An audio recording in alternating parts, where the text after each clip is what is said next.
Bem-vindos a mais uma Ronda Comunitária, o seu programa da comunidade portuguesa. Na Nova Inglaterra, fomos ao encontro do talento português. O novo projeto de Dionísio Garcia. Fomos também à tomada de posse de Delfim Sarabando, o novo vereador da cidade de Harrison. Em Longbranch, marcámos encontro com Tina da Silva, que ao fim de 50 anos fez jus à memória do seu pai, o antigo paraquedista António da Silva. Estivemos à conversa com Catherine Soares, a nova líder da PALP, e por fim falámos com o irmão José António e tomámos contacto com a sua devoção a Nossa Senhora. E nós às vezes olhamos para a vida dos santos e dizemos, ai, que maravilha, porque pensamos que os santos foram milagres e assim, que já nasceram assim. Não, foram homens e mulheres como nós.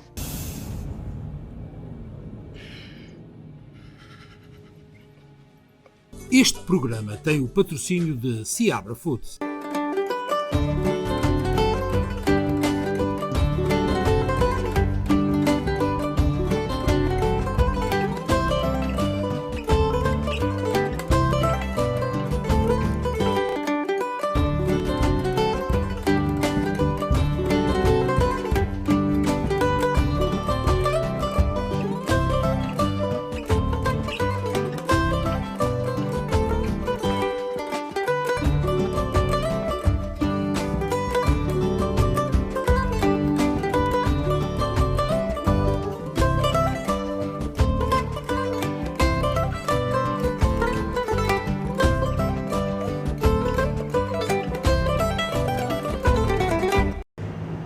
Em Longbranch, marcámos encontro com Tina da Silva, que ao fim de 50 anos fez jus à memória do seu pai, o antigo paraquedista António da Silva. António da Conceição Lopes da Silva, paraquedista na Guerra Colonial em Angola. Tinha 22 anos quando a família em Tondela foi informada da sua morte. Portugal perdera um dos seus filhos e uma família ficou órfã. Aconteceu a mais de 50 mil jovens no antigo ultramar português.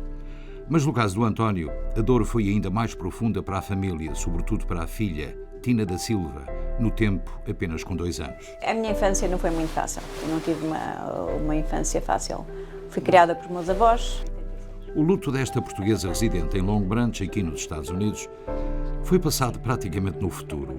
Teve pai, mas ausente, porque durante décadas nunca soube onde se encontravam os seus restos mortais. Andei sempre à procura, uma vida inteira. Consegui encontrar porque o Sr. Isidro deu-me a informação toda. Portanto, porque ele pôs lá... Aliás, ele tem um álbum dos paraquedistas, das pessoas que faleceram no ultramar. E, entretanto, estava lá a fotografia dele, foi quando eu descobri. E foi nesse dia em que eu falei com ele, e ele então é que me disse como é que ele tinha, sido abatido naquele dia. A agonia perpetuou-se durante mais de 50 anos de centenas de telefonemas, e-mails e de sei lá de tentativas. Na altura, o governo português pedia 10 contos para transladarem os corpos para a metrópole, mas desconhecia onde se encontrava o corpo, até que alguém informou de que se encontrava no cemitério em Santana, em Luanda. Não quis acreditar. Portanto, ele deu uma informação que o meu pai estava sepultado no cemitério de Santana. Foi preciso esperar mais de 50 anos para que a Tina da Silva e a filha Stephanie soubessem onde o corpo do António repousava. Mas Tina nunca desistiu. Com o apoio das várias organizações ex-paraquedistas, tratou de toda a papelada. E não foi fácil. O que aconteceu, o Manuel Bernardes Pereira, que também é paraquedista, ele, começámos a conversar no Facebook e isso tudo, e ele veio assim, olha Tina, eu tenho um amigo em Angola, que é o Carlos Cláudio, era segurança em Luanda, e entretanto ele é capaz de pegar e ajudá-la com a transladação, porque sabe que os militares não se podiam envolver em Angola. Stephanie também sofreu o que a mãe sofreu. Sim, ela sofreu bastante. Mas quando eu era pequena, e a minha irmã também, nós passávamos o verão com a minha avó e o meu avô Joaquim, que foi casado com a minha avó, e mesmo nunca conhecer o meu avô, eu sempre soube dele, sempre tinha a foto dele lá no quarto da minha avó. E de uma maneira ou outra eu sempre senti a presença dele. Porque a minha mãe e a minha avó sempre diziam que eu tinha muito dele em relação à pessoa que eu sou, a minha personalidade. E quando finalmente a minha mãe conseguiu trazê-lo de volta, eu vi que era uma grande conquista, porque é uma parte dela que ela tinha perdido quando tinha 2 aninhos de idade e foi uma grande perca para a minha avó também, porque foi o amor da vida dela. E acompanhar esse processo, eu vi que ajudou a minha mãe a reconquistar parte da identidade dela e também trazê-lo e dar-lhe a paz que ele merecia. Tina sabe que ficaram no cemitério de Santana, em Luanda, mais 4 corpos de ex-militares portugueses. Provavelmente as famílias ainda os procuram ou então desistiram. Tina encontrou finalmente a paz. Foi muito emocionante, foi. Eu fui daqui para Lisboa, a minha filha também já lá estava. E entretanto, no dia em que ele veio na TAP, no voo, eu estive a fazer o track do voo, porque eu estava assim com medo. Agora se lá vão lá com o caixãozinho dele em Luanda, o que é que vai acontecer? Ainda por lá não o deixam vir. Mas com a graça de Deus correu tudo bem.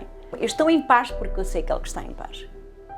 Porque ele tem uma campa digna, está na terra dele e pronto. E nós vamos ali e a gente visita, leva flores e uma pessoa está em paz. O pai está agora sepultado no cemitério da sua terra natal, perto de Viseu. A dor ainda existe e existirá para sempre, mas conseguiu o que chegou a pensar ser impossível. Se o meu pai fosse vivo, a minha vida tinha levado um rumo completamente diferente. Esta é uma história que foi triste durante várias décadas. Foi triste porque o Joaquim morreu há muitos anos na Guerra do Ultramar e só quase 50 anos depois foi descoberta a sua campa em Angola e o corpo foi transladado para Portugal, para Tondela, onde estão os restos mortais. A filha que nós entrevistámos, a Tina, passou estes 50 anos à procura do pai. Fê-lo sempre com um grande empenho, com grande dedicação, com a esperança de o encontrar. E acabou mesmo por isso acontecer. Foi um momento emotivo, o reencontro, mas também a paz que hoje vai na alma desta casa e desta gente, paga tudo aquilo que se passou no decorrer destes 50 anos. É uma história triste, com um final feliz, mas com muita dor e com muita recordação. Luís Pires, a SBT, em Long Branch. Fomos também à tomada de posse de Delfim Sarabando, o novo vereador da cidade de Harrison. Delfim Sarabando tomou posse como vereador de Harrison. A cerimónia teve lugar nas instalações do Centro Romeu Cascais e estiveram presentes dezenas de figuras públicas e privadas para assistir à cerimónia da tomada de posse de Delfim Sarabando como vereador da vizinha vila de Newark, substituindo Francisco Nascimento, que se aposentou e regressou a Portugal. Sarabando diz que não é político, nunca foi, mas numa situação destas, o Mayor Fife convidou-o porque a representação portuguesa é de 10 a 11% em toda a comunidade. Sarabando foi fundador do Centro Romeu Cascais e é um defensor acérrimo dos interesses dos portugueses na vila.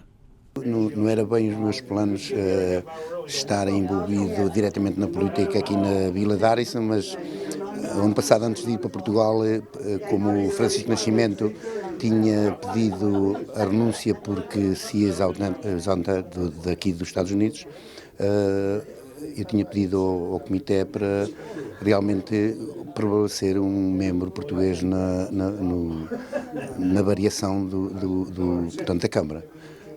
Quando vim para trás para Portugal não foi possível fazer esse pedido, satisfazer esse pedido, e depois o Jimmy Doran disse-me: olha, se realmente queres ter uma pessoa portuguesa de vereador no Conselho Municipal, tens de ser tu.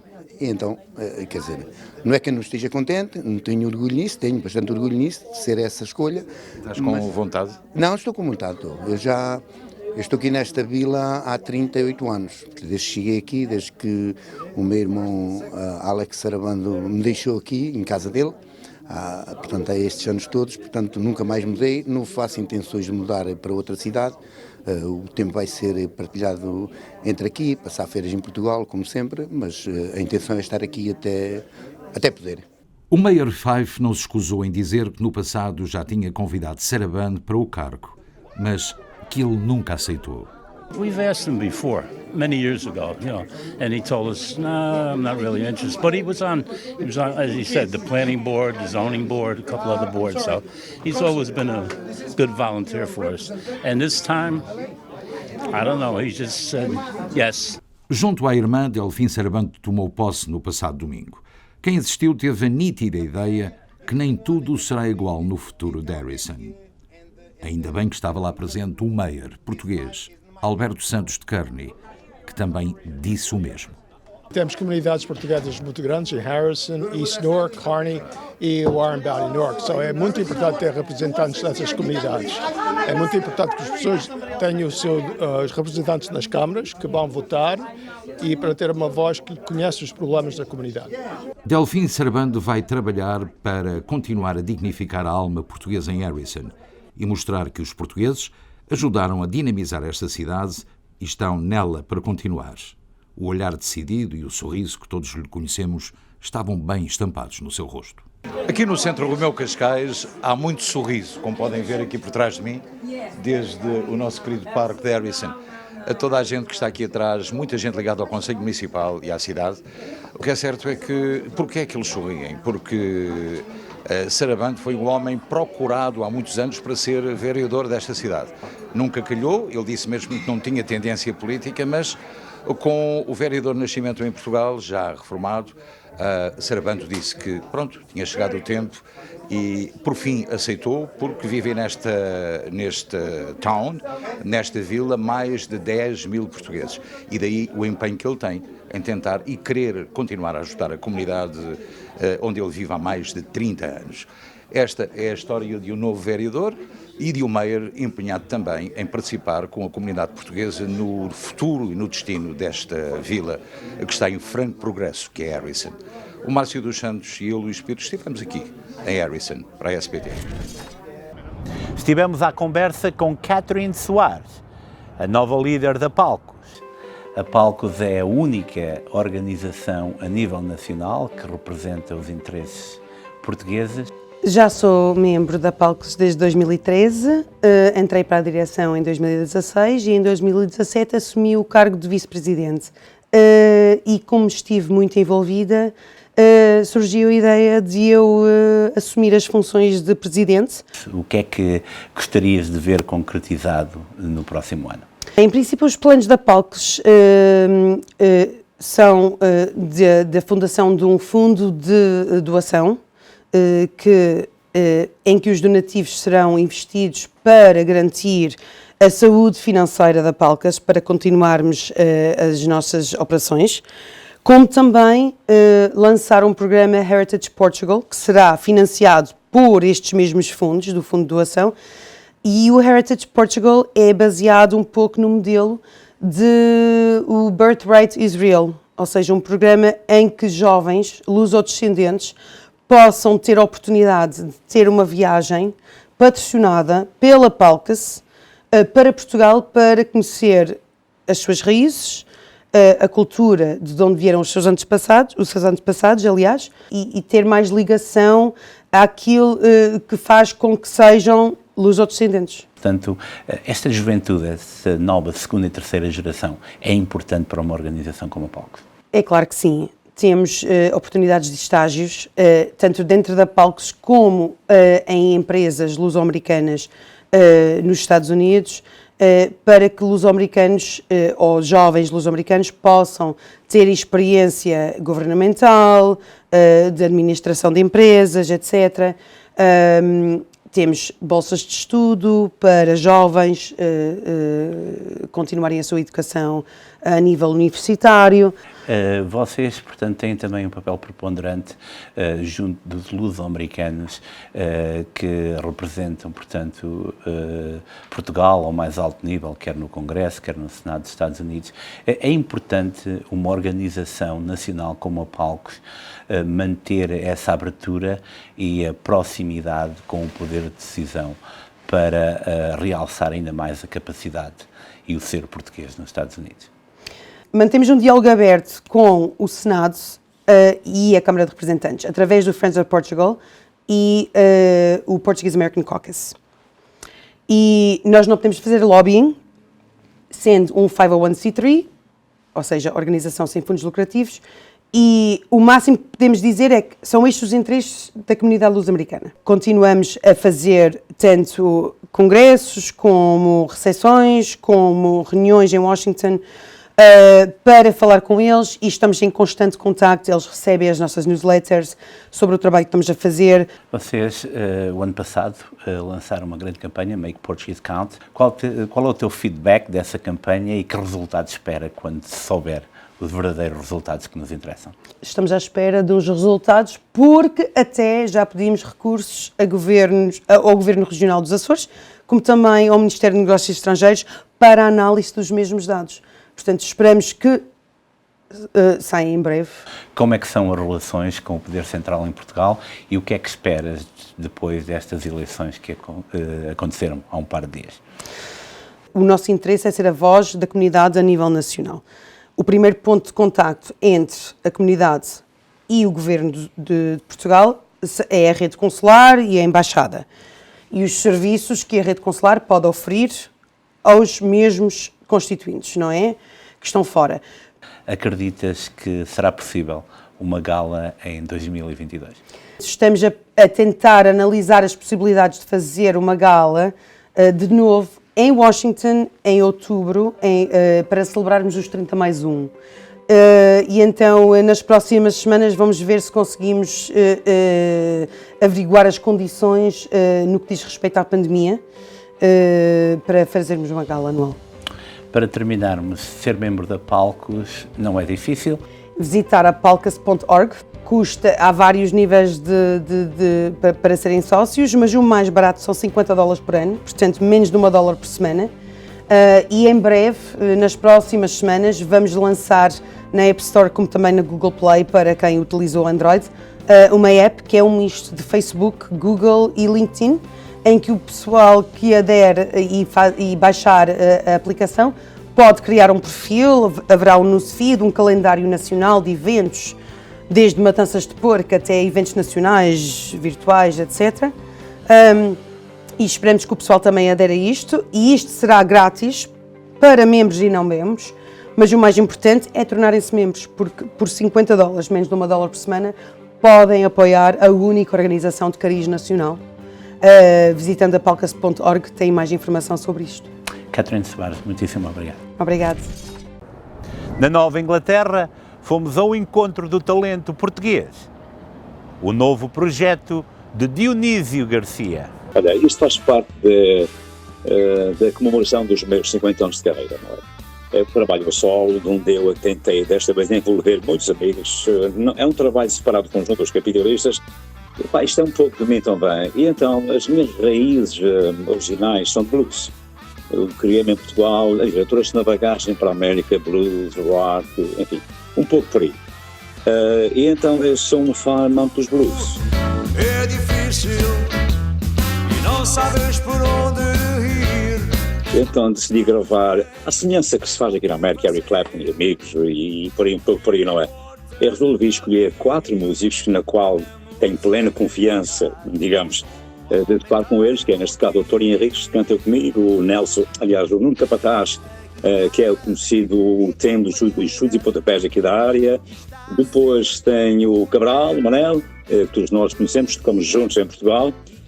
E então fizemos blues e amigos, ou seja, é um pouco nós 4 a cantar blues, com músicos convidados que eu tive, o Eric na guitarra, na bateria o Derek, e no piano está o Tony Ferreira, aliás, Mário Ferreira, assim é que é.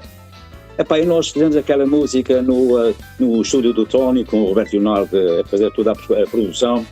E eu acho que sei muito giro. Eu acho que o vídeo está muito engraçado, porque nós estamos a tocar com muita liberdade, com muita alegria, muito envolvimento no vídeo. E ao fim do dia não vale a pena a esperança perder. Eu tentei fugir um pouco daquilo que faço quando vou para as festas locais, tudo isso, e fazer também um pouco de mim. Acaba por sair Blues e Amigos. É uma canção que quem já ouviu, o vídeo gostou, e para mim eu estou muito grato por isso.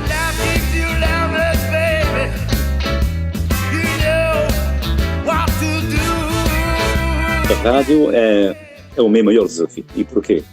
Estou na rádio todos os dias. Agora estou da manhã das 6 às 10, faço o programa ao sábado, e a rádio, melhor do que ninguém, tu sabes muito bem, que tem que ter paixão por aquilo. A gente tem que amar a rádio para poder fazer rádio com muita paixão. E tudo o que eu faço na vida é com paixão. E de modo a trabalhar na WGFT, são 50 mil watts de potência FM estéreo. É fascinante.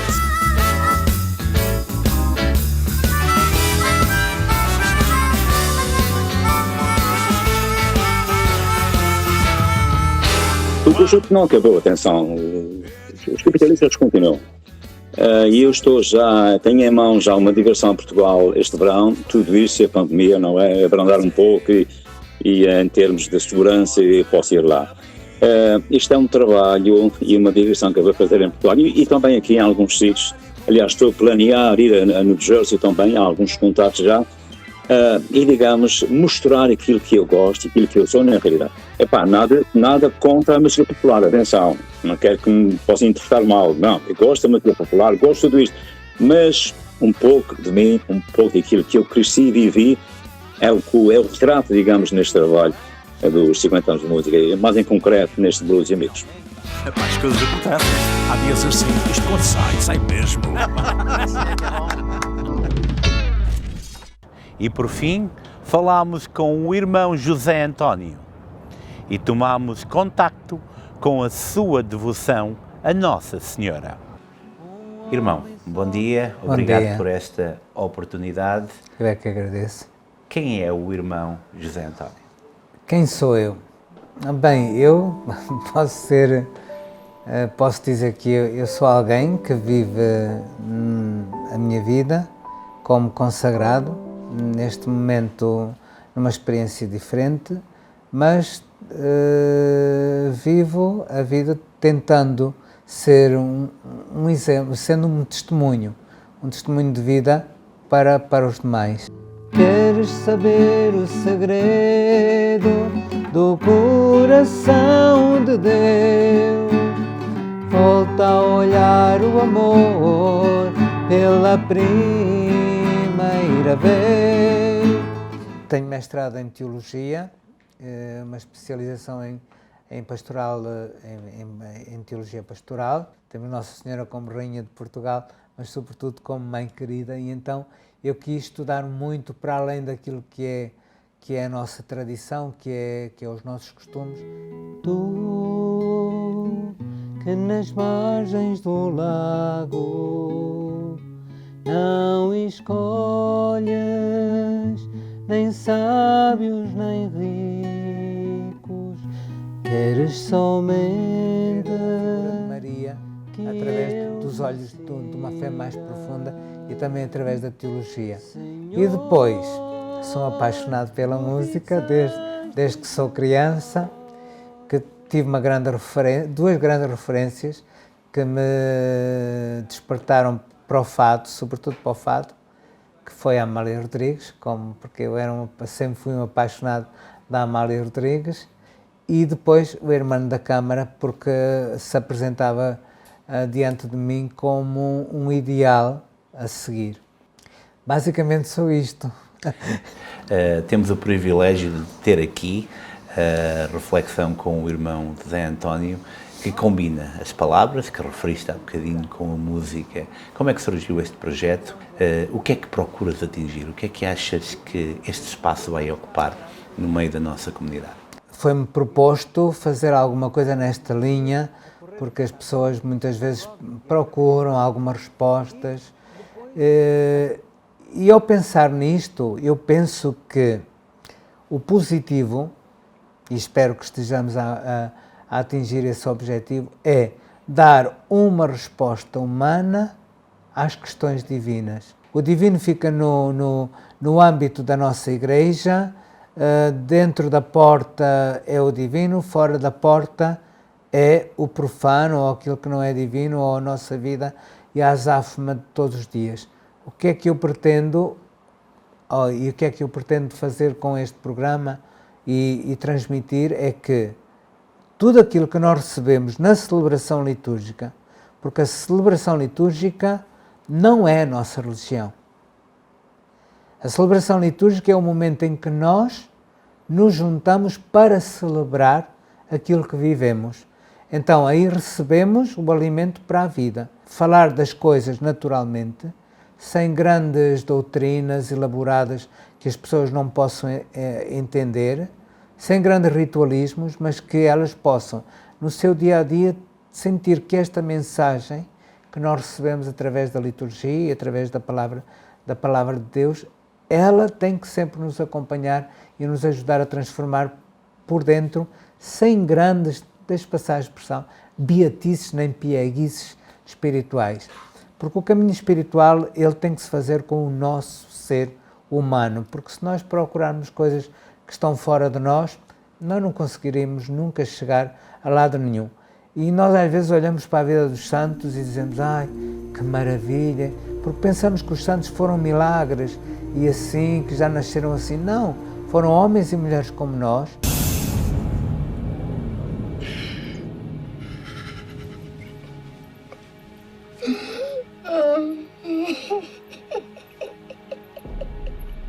Que foram caminhando e que foram aprofundando e que foram fazendo esta caminhada com as suas limitações e que um dia entenderam que Deus era tudo para eles e eles também eram tudo para Deus. Tu olhas para esta comunidade como uma comunidade que também te acolheu. Como é que nós podemos crescer como comunidade e, por que não, direcionados à fé de Deus? As comunidades aqui são comunidades que têm um senso de comunidade maior que em muitos lugares. Por exemplo, no Ocidente, na Europa concretamente, nas nossas comunidades em Portugal, as nossas comunidades vivem muito do tradicionalismo e da tradição e dos costumes. Estão muito agarrados a determinadas superstições. O que eu encontrei aqui, quando comecei a vir a esta comunidade, foi uma liberdade neste sentido. Claro que há sempre rastros, não é? Nós temos que sempre começar por dentro, nunca por fora. Quem está de fora a criticar nunca constrói, muito pelo contrário, só procura destruir. E então nós temos que começar por dentro, e começar por dentro não é começar por dentro dos bancos da nossa igreja, é começar no lugar onde eu estou sentado. Tem que começar por mim. E se eu começar por mim, se eu me ocupar com o meu próprio desempenho, com a minha própria vivência de fé, com certeza que pouco a pouco à minha volta eu vou começar a sentir uma mudança, porque a igreja tem que mudar, mas não tem que mudar na estrutura, tem que mudar em nós, em primeiro lugar, e depois as estruturas vêm por acréscimo. És um homem de ideias firmes. O que é que podemos esperar do irmão José António? Portanto, fala-nos de algum dos teus projetos.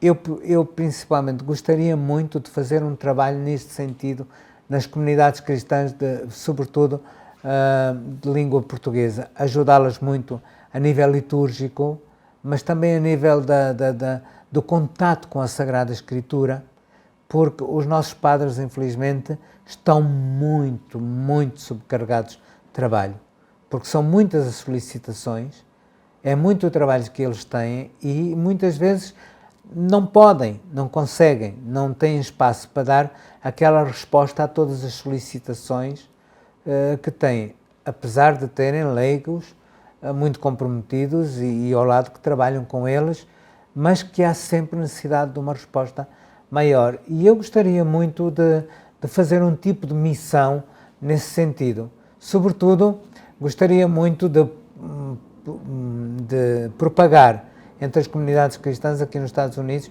a consagração a Jesus pelas mãos de Maria. É o tal totus tuus. Nós que somos tão devotos de Nossa Senhora, entre aspas, sem querer ofender nenhuma sensibilidade, mas purificar essa devoção. Olharmos para Maria com os olhos, mais os nossos olhos, não menos no altar lá em cima, onde nós não podemos chegar, mas saber que ela caminha ao nosso lado e que está ali connosco e que nos conduz até ao Filho. Irmão José António, muitíssimo obrigado Eu pelo que teu agradeço. tempo. Vocês aí em casa já sabem, a reflexão com o irmão José António, todos os domingos, a partir das 10 da manhã. Um momento para encontrar também o caminho de Maria. E pronto, chegamos assim ao fim de mais uma ronda comunitária. Espero que tenham gostado do programa de hoje. Voltaremos na próxima semana com mais notícias das nossas comunidades. Até lá, continua a acompanhar-nos através das plataformas de televisão digital e também na rede social Facebook em SPT TV Channel. Fique bem, até para a semana.